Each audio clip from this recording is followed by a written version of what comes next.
La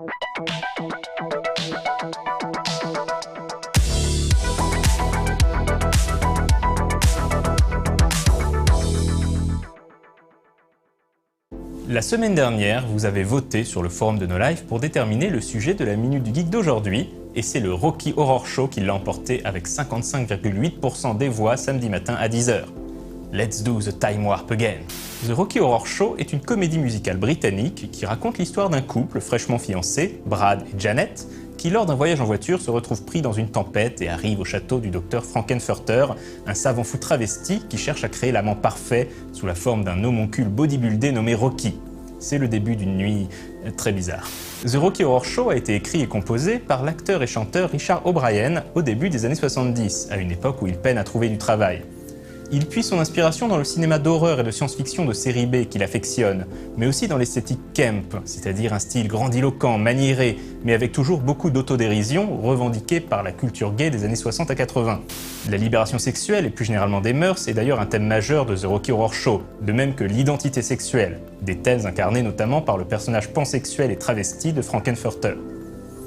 O'Brien montre une première version de son script au metteur en scène australien Jim Sharman, qui voit immédiatement le potentiel.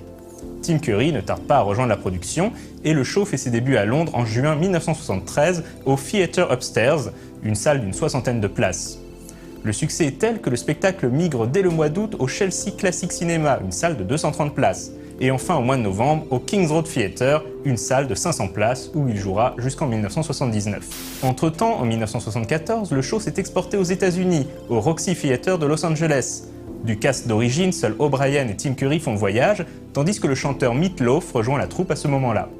C'est un grand succès et pendant 9 mois, le gratin d'Hollywood se presse pour voir les représentations, notamment un certain Elvis Presley. Après avoir vu le show sur scène, un producteur de la Fox décidera d'investir $1 million pour produire une version cinématographique. Ce sera The Rocky Horror Picture Show, qui sortira en salle le 14 août 1975. Le film est devenu culte et plus de 40 ans après sa sortie, il reste toujours très populaire et certaines salles, comme le Studio Galand à Paris, le diffusent encore très régulièrement.